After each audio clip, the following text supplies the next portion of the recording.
What if I told you that the choices you make every day, what to buy, who to trust, even what to believe, were never fully yours? What if invisible strings, carefully pulled by hidden hands, guided your thoughts without you even realizing it? We like to think we are free thinkers, independent, rational, immune to manipulation. But history tells a different story. From the chants of ancient priests to the propaganda posters of dictators, from subliminal advertising to the silent push of algorithms on your phone, the art of influence has been perfected into a science. And here's the terrifying truth. The most dangerous manipulations are the ones you never notice, because if you don't know you're being influenced, how can you resist it? This is the dark psychology of influence, the art of shaping human minds without their consent. A game played by kings, corporations, and even your closest friends. Tonight, we're pulling back the curtain. We'll travel from the temples of ancient Egypt to the propaganda machines of the 20th century, from secret psychological experiments to the algorithm-driven chaos of today's digital world. And by the end, you'll see the world with new eyes. You'll question every advertisement, every political speech, every trending topic on your feed. Because behind them all lies one ancient truth. Humans are easy to control when you know how. Welcome to our channel, Psychology CMX. I make these videos with hard work only for you, deep thinkers, seekers of truth, people who want to understand the hidden forces shaping our lives. If you can't support me in any other way, then please hit that subscribe button. Tell me in the comments which country you're watching from. And if this video gives you value, share it with your friends, because I want to take this channel further. I want to build a new studio, buy the cameras, bring you face-to-face content where we can connect on a deeper level. But for that, I need your help. So subscribe, comment, and share. Together, we'll uncover the dark art of influence before it consumes us all. Long before billboards and algorithms, manipulation was already an art form. In the ancient world, power wasn't just about armies and weapons. It was about stories, symbols, and the human mind. Take ancient Egypt. The pharaoh wasn't merely a king, he was a god, or so the people believed. Through elaborate rituals, monuments, and carefully crafted myths, priests convinced entire civilizations that obedience to the pharaoh was obedience to the divine itself. What greater form of control is there than making people think submission is sacred? The Greeks too understood this. Rhetoric, the art of persuasion, was taught as a science. Great thinkers like Aristotle mapped out how words could bypass logic and stir emotion, planting ideas directly into the soul of the listener. But perhaps no culture mastered manipulation better than Rome. Bread and circuses, gladiator fights, public spectacles designed not just to entertain but to distract. If the people were busy cheering, they were less likely to question corruption. Even religion, the foundation of many societies, often served as a tool of influence. Not always, maliciously, but power and faith have always been uneasy partners. The threat of divine punishment and the promise of eternal salvation shaped behavior more effectively than any sword ever could. What's striking is this. From temples to theaters, the tactics were always the same. Symbols, fear, reward, repetition. Control of stories meant control of minds. And here's the uncomfortable truth. These ancient methods never truly died. They evolved. The propaganda poster is just the modern pyramid. The influencer is the new priest. The media spectacle is Rome's circus, reborn in pixels and screens. From the dawn of history, manipulation has followed one simple law: control the narrative, control the people. What if I told you that the greatest manipulator of your life is not the media, not corporations, not even governments, but your own brain? Because the truth is, long before propaganda or advertising ever existed, our minds carried built-in vulnerabilities, psychological backdoors waiting to be hacked. Let's start with fear. Evolution designed us to survive, not to see reality clearly. Fear sharpens our senses, but it also clouds our judgment. Politicians, leaders, and media outlets know this. The more afraid you are, the more predictable your behavior becomes. Fear doesn't just paralyze, it directs. Then there's confirmation bias. The brain craves consistency. Once we believe something,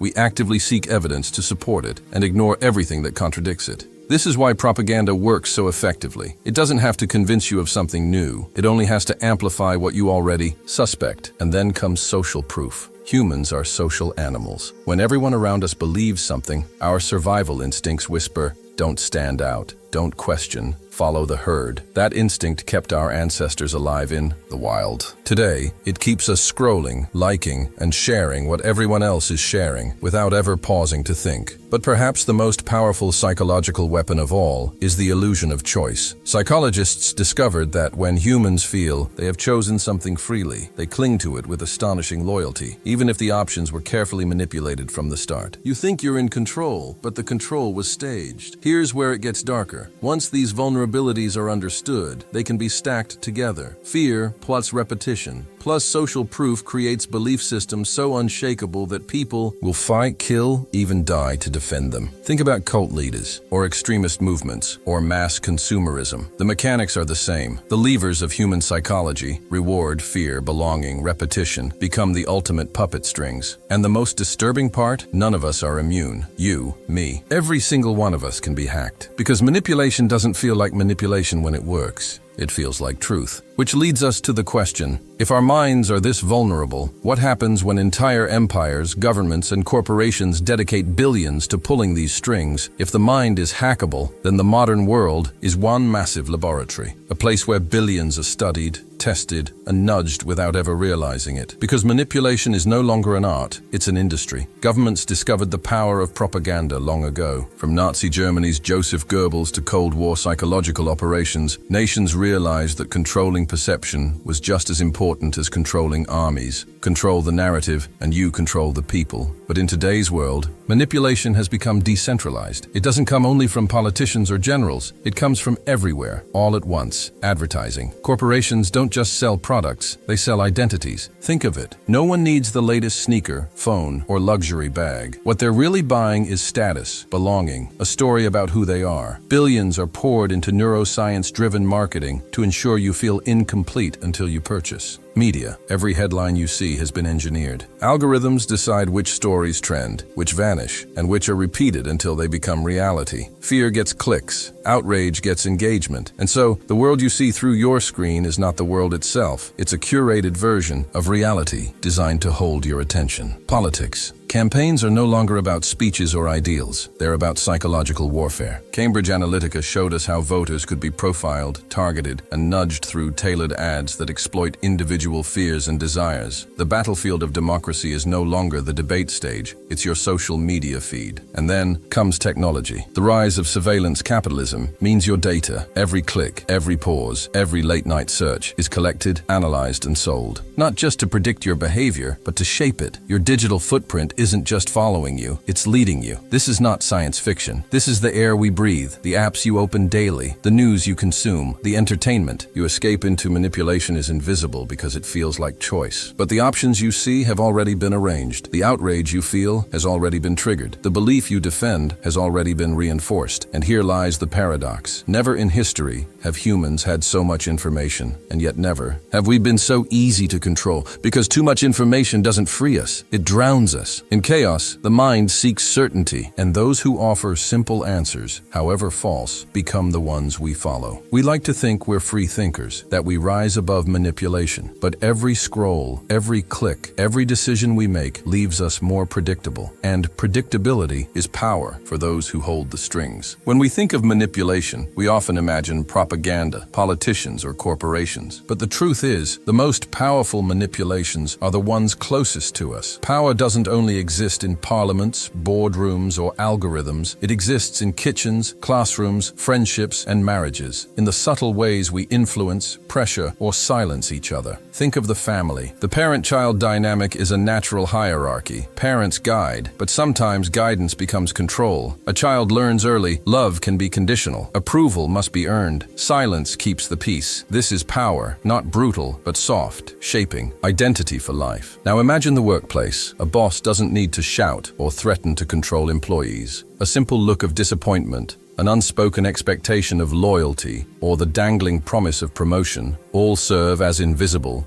chains. And then there are relationships. Manipulation here takes the most delicate forms. Gaslighting, a partner making you doubt your own reality. Guilt-tripping, reminding you of every sacrifice to keep you compliant. Silent treatments, withholding. Affection. These are not physical weapons, but psychological ones, and they cut just as deeply. What makes subtle manipulation dangerous is precisely its invisibility. Unlike propaganda or advertising, you can't scroll past it, mute it, or turn it off. It lives inside the relationships you value most, because manipulation thrives on trust. The more you love someone, the easier it is for them to bend your emotions, sometimes without even realizing they're doing it. But let's not misunderstand. Influence isn't always malicious. Parents shape children for survival. Friends push each other to grow. Lovers compromise. The line between healthy influence and manipulation is not always clear. The tragedy is that we often don't recognize manipulation until much later.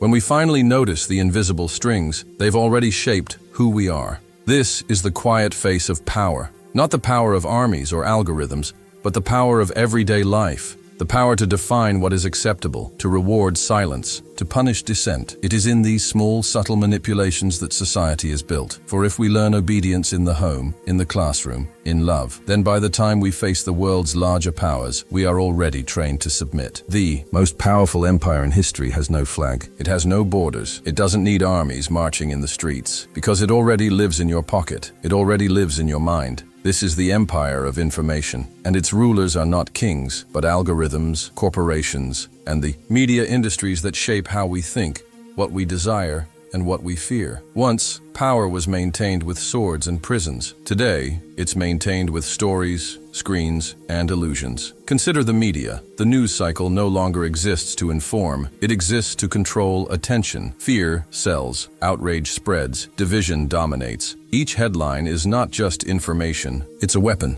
engineered to pull you in and keep you there. Now, consider corporations. They don't just sell you products, they sell you identities. Every ad whispers, you are incomplete, you are lacking, but buy this and you will be whole. And then there's technology, the most subtle power of all. Social media doesn't only connect people, it rewires their brains. It rewards your impulses, trains your habits, and shapes your worldview without ever needing permission. You don't need to chain people when they willingly chain themselves. And this is the genius of modern power. It no longer needs to force obedience. It simply creates desire. Desire to belong, desire to consume, desire to be seen. And desire is the most powerful leash of all. But make no mistake, this web of control has architects. Corporations and governments work hand in hand, sometimes quietly, sometimes openly. Surveillance is no longer a science fiction nightmare. It is business as usual. Every search, every click, every message, recorded, tracked, and analyzed. The modern citizen is both consumer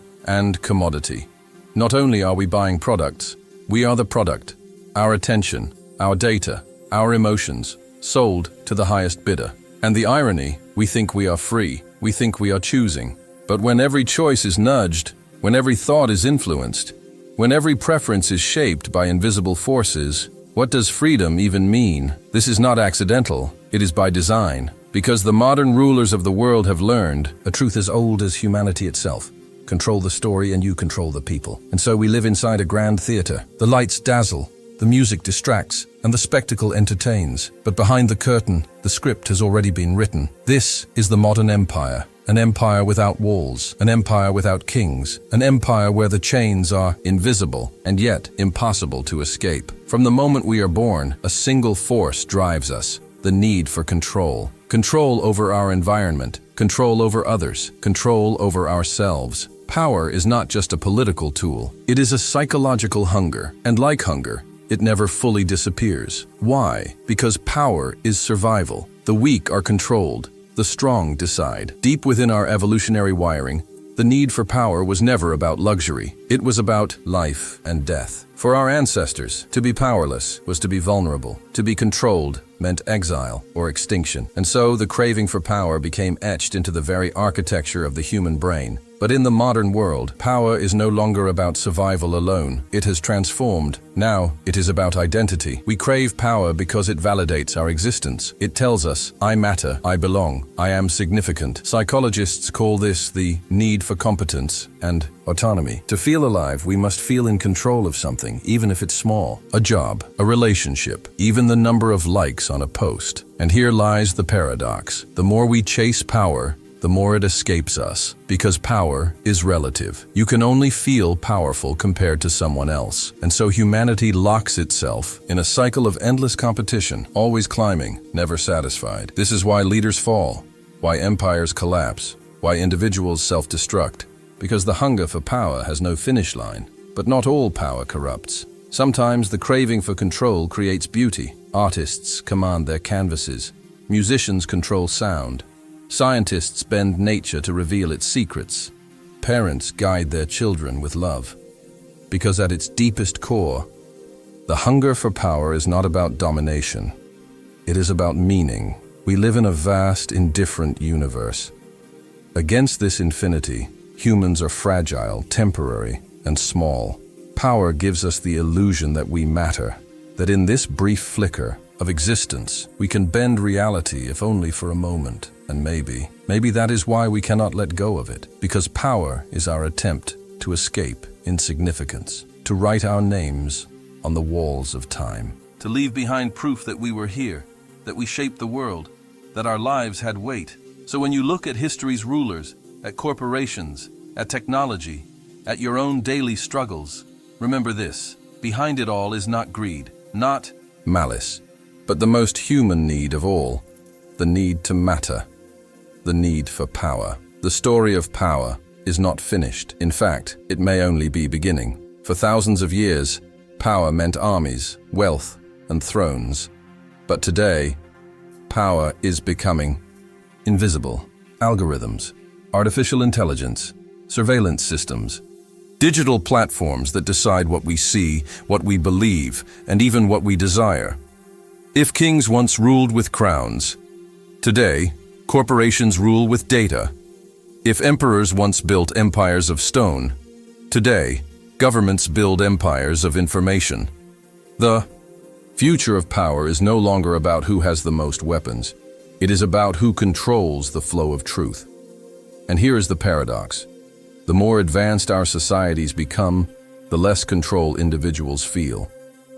We give away our autonomy. One click, one search, one accept all cookies at a time, and in exchange, we become dependent, addicted, trapped. So, can we escape the grip of power? Or are we destined to live as willing subjects in a digital empire, ruled not by kings, but by algorithms? Perhaps the answer lies not in overthrowing power, but in redefining it. Power does not have to mean domination. It can mean cooperation. It can mean creation. It can mean the power to build, not just to control. If the past has taught us that power corrupts, the future must teach us that power, shared, can transform. The question is not whether humans crave power. That much is eternal. The real question is what kind of power we will crave. The power to dominate, or the power to elevate. The choice is ours. But history whispers a warning. If we fail to choose wisely, the future may not belong to us. It may belong to the very machines we created. Power has always defined humanity, but perhaps the true measure of humanity will be whether we can finally define power.